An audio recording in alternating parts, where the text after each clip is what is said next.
the Jesus way, Oh, the Jesus way is the way of peace. is the way of peace. Oh, the Jesus way, Oh, the Jesus way is the way of peace. is the way of peace. Oh, the Jesus way is the way of peace. When he is king, all wars will cease. May his peace begin with me.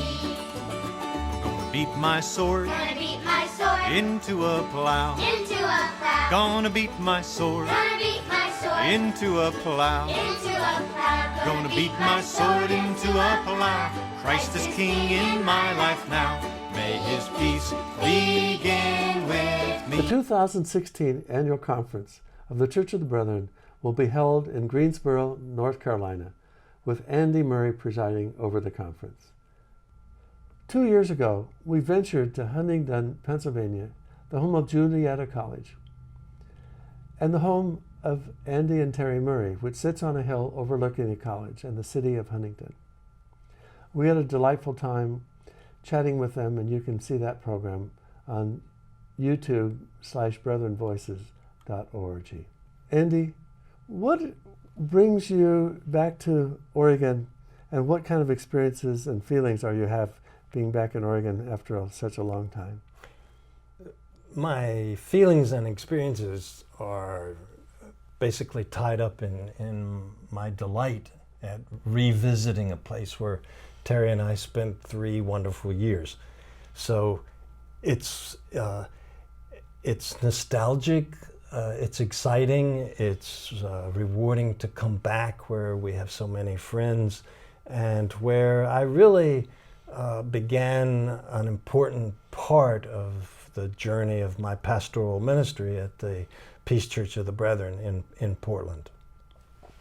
You're also coming as the moderator, and this is one of your visits to congregations around the country. That's correct. One of the things the moderator does is to spend a good bit of time visiting districts, visiting local congregations, and connecting the larger church, one with another, and that's an exciting and I think important part of the work that the moderator does.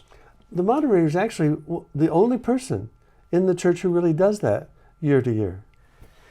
Yes, the only layperson, or I shouldn't say layperson, but the only non-staff person. I mean, of course, the general secretary does a lot of that in terms of visiting districts and congregations, and people on our staff of the Mission and Ministry Board often visit local congregations and districts. But the moderator is the annual conference representative that ties conference to the church as a whole. Early in your career, you were actually a minister of Peace Church of the Brethren in Portland, Oregon. Yes, lived here for 3 years, was wonderful 3 years. And you moved from Portland to Pennsylvania to become the chaplain of the college. That's correct. So then how did you go from chaplain at Juniata to becoming a professor? Actually, when I went to Juniata, I had an academic appointment, which means I was a teaching faculty. Okay. So I went as a chaplain and as a member of the religion department. During my first year at Juniata, the president realized that he had a gift sitting on his desk for a peace studies program, and he cast about for someone to work on that so he could use the gift, and tapped me and a couple of other professors to begin working on peace studies. Over the course of time, I became the director of the peace studies program, and then director of an institute for peace and conflict studies, and finished up my career basically sort of 2/3 time college professor, 1/3 time college administrator, administering the Baker Institute for Peace and Conflict Studies.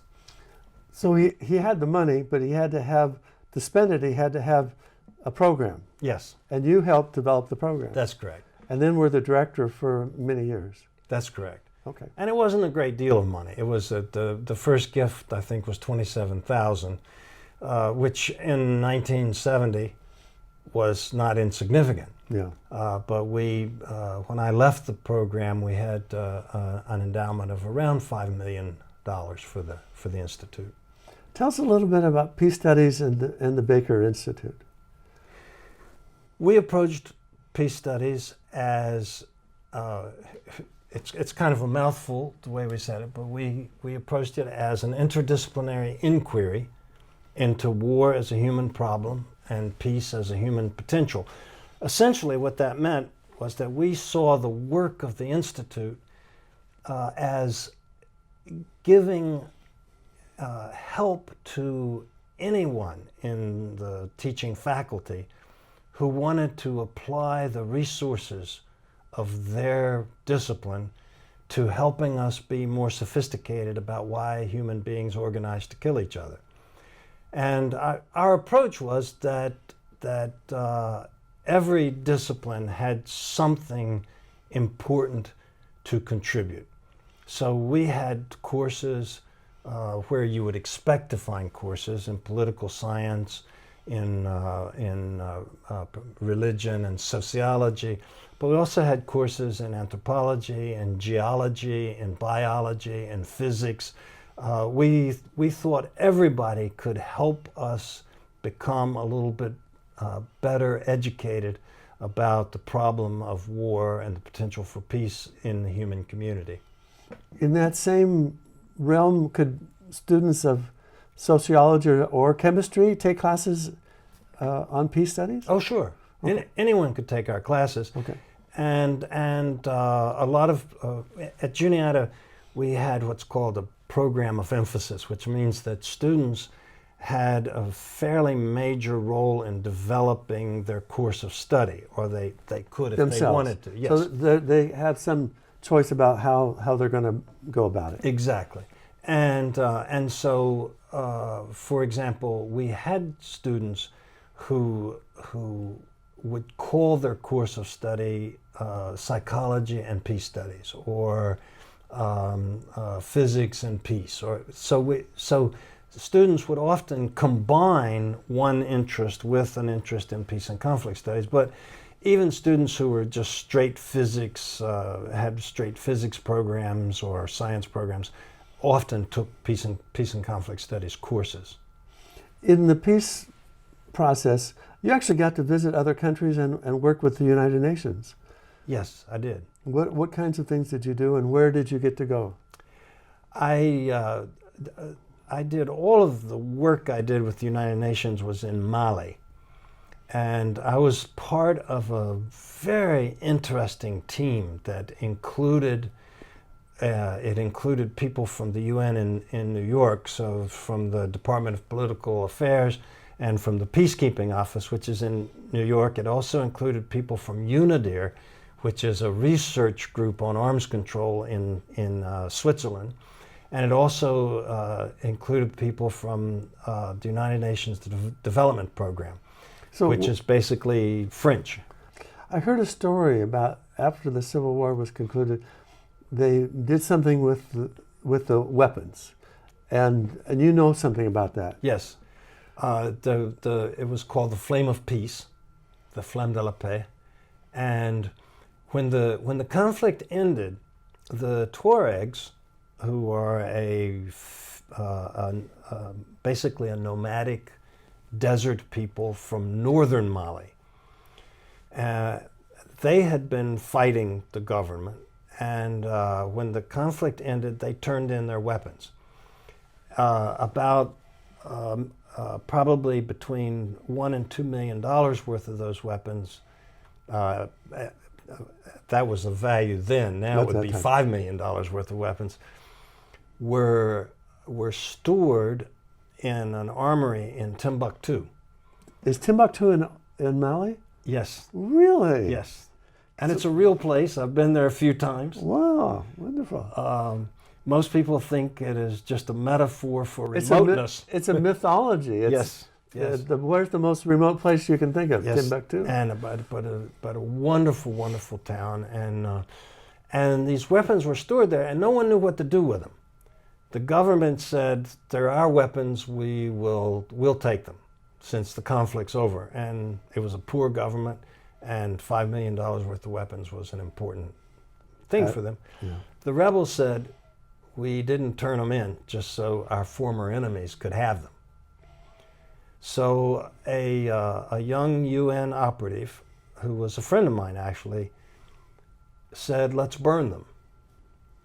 And that brought the two sides together because both sides thought that was a really, really bad idea. The government thought it was a bad idea because they wanted the weapons. The Tuaregs thought it was a bad idea because the weapons, because they're a warrior people. And for a warrior people to burn their weapons is sort of like a college professor burning books. They couldn't think about burning these weapons. But after about a year of negotiating, they finally decided, yes, that's what we should do.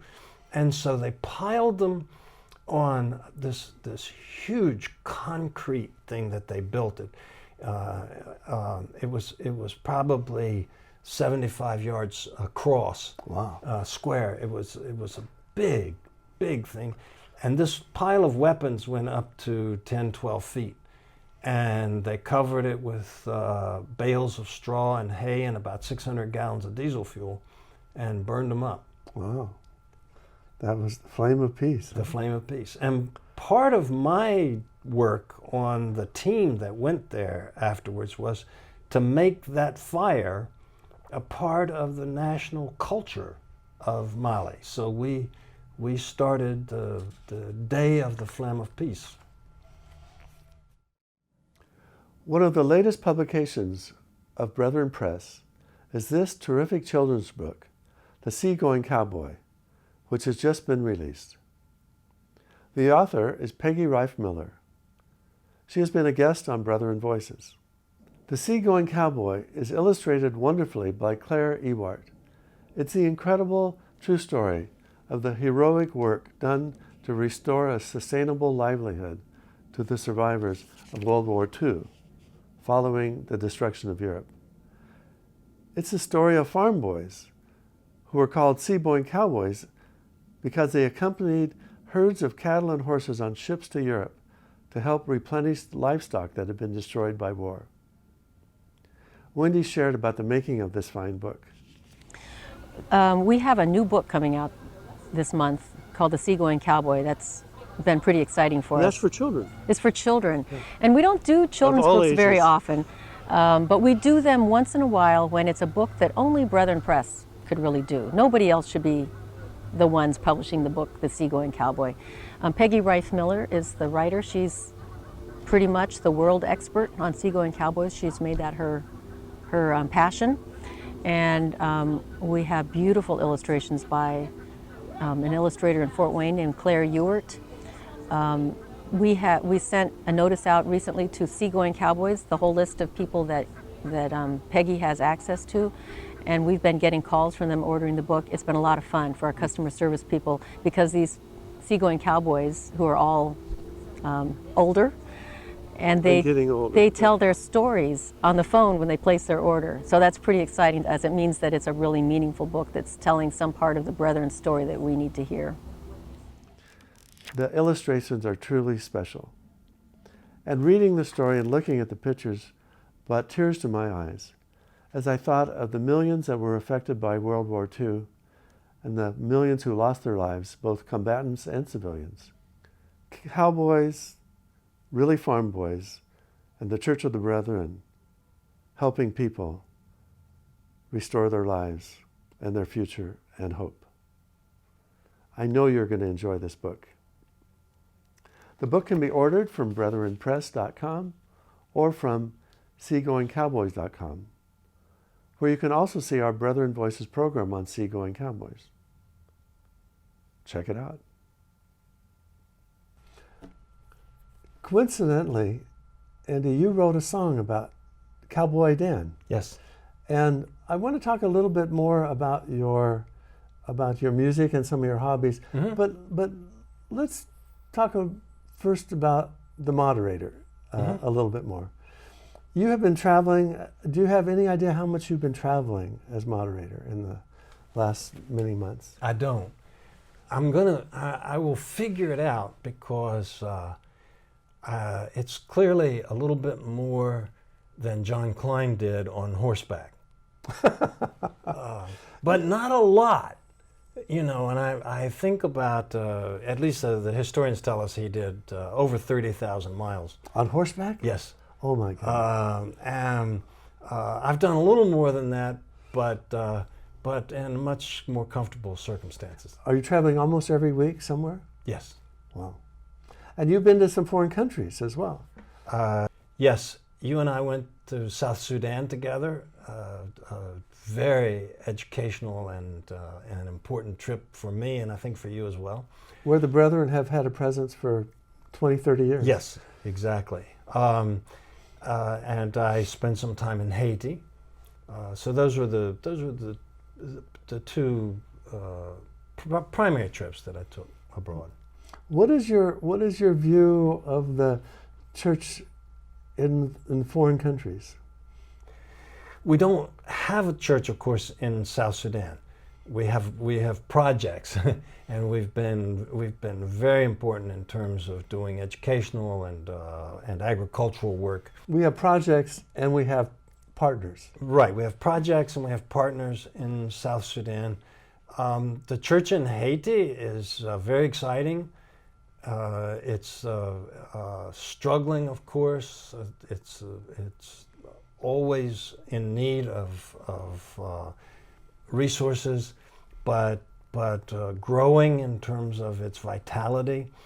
The church in Puerto Rico, that's of course not another country, that's our country, but the church in Puerto Rico is an exciting and vital church, and the work we've done in Puerto Rico, especially in Castañer, is something that the Brethren can be very proud of, even though I know the Brethren aren't supposed to be proud of things. The work we've done in Castañer has been simply life-changing for the village, for that village. When we were visiting last time on Brethren Voices, you were a nominee for annual conference moderator, and then a little later you were elected. And I'm very curious, what is the annual conference of the Church of the Brethren, and then what does the moderator do? Okay. Well, the annual conference is the final authority in faith and practice for the Church of the Brethren. So, whereas some faith groups would have that resting in a person, others would have it resting in a small group, the Church of the Brethren rests it in a communal meeting. And it's an opportunity for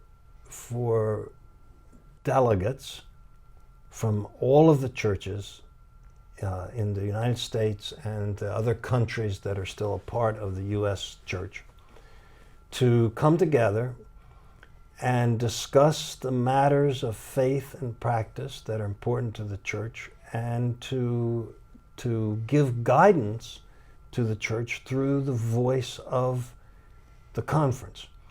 And the moderator is the presiding officer of the conference. The moderator it's the highest elected position in the Church of the Brethren, and the moderator also serves as the official representative of the church. But it really is a position of very little power. The moderator can turn your microphone off, and that's about it. Well, let's talk about the guiding principles of the Church of the Brethren, because the Church of the Brethren's creed is a little different than some other churches. So tell us about the creed, or what are the guiding principles of the church? Okay. Well, let's start with that term, creed. We often describe ourselves as a non-creedal church, which means there's no short summary of belief that a person must be able to say and ascribe to be a member of the church.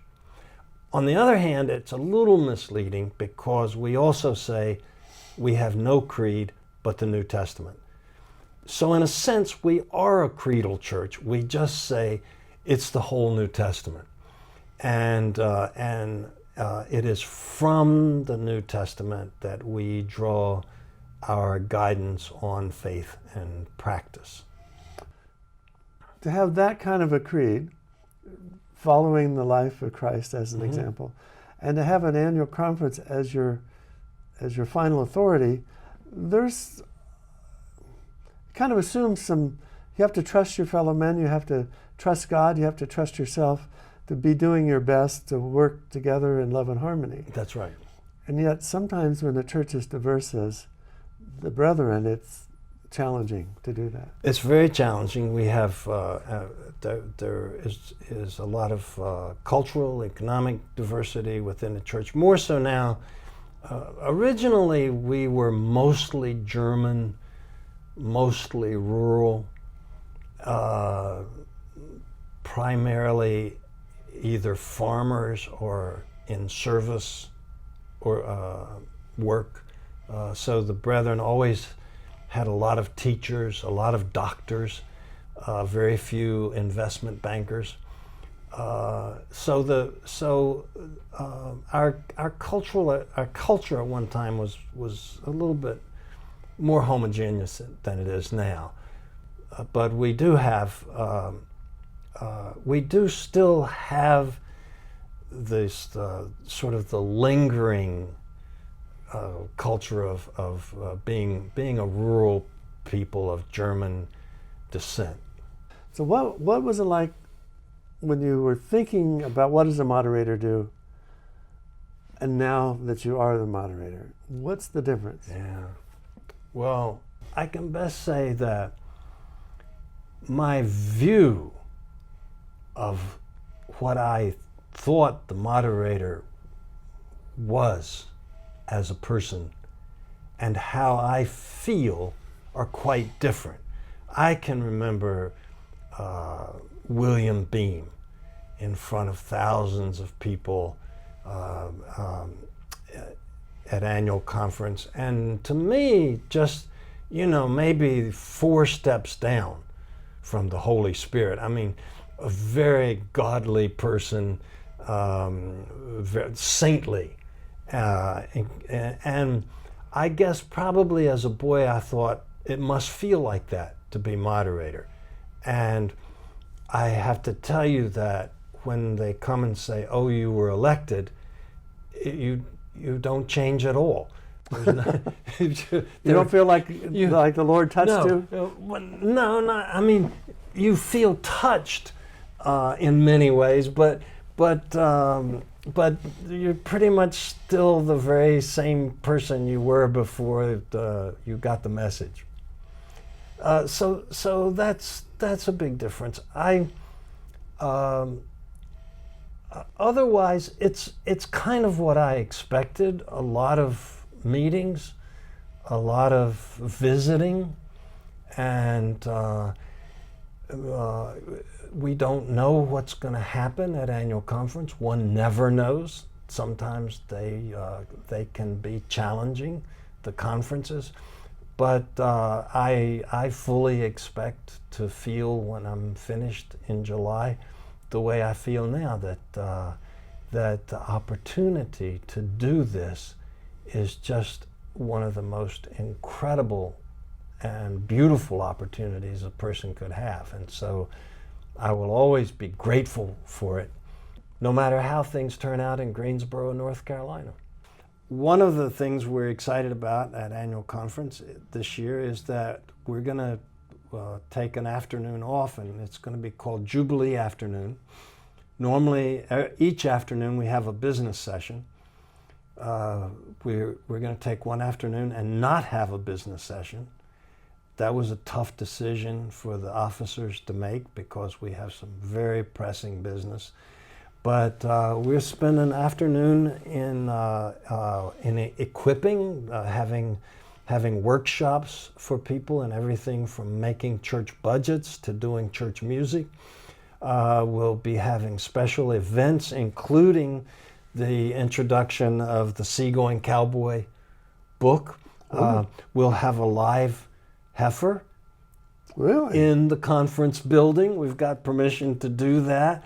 We'll have little mini concerts by Mutual Kumquat, by other brethren musicians, and we'll have opportunity for people to visit the exhibits in the exhibit hall, and so we think it'll be a very exciting afternoon. There'll also be a lot of opportunity for people to do service projects. There'll be about 4 or 5 service projects that people can go out into Greensboro and work for an afternoon doing service. The theme this year is Carry the Light.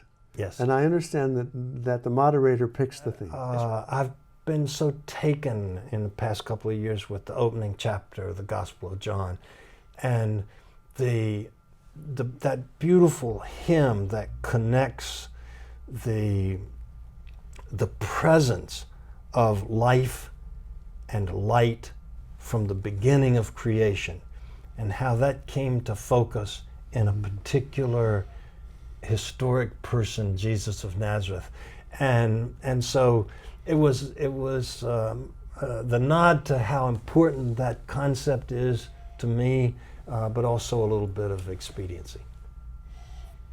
Andy, is there anything else you'd like to talk about in your conference? Well, I do want to invite everybody to come and join us. Come to Greensboro. It's a fascinating city. The sit-ins that began the civil rights movement started in Greensboro. And there's a wonderful museum there. They have actually preserved the Woolworth lunch counter where those sit-ins began. So you can be as close to an important piece of U.S. history as you'll ever be there in Greensboro. It's a city rich with history. It's a wonderful facility. We'll all be in the same hotel. The hotel is big enough to take our conference and give us a place to meet. Come and join us. Andy Murray, thank you for being with us on Brethren Voices. Oh, my pleasure, Brent. Thank you. For Brethren Voices, this is Brent Carlson. And Andy Murray, wishing you peace. Is the way of peace. Is the way of peace. Oh, the Jesus way. Oh, the Jesus way. Is the way of peace. Is the way of peace. Oh, the Jesus way is the way of peace. When he is king, all wars will cease. May his peace be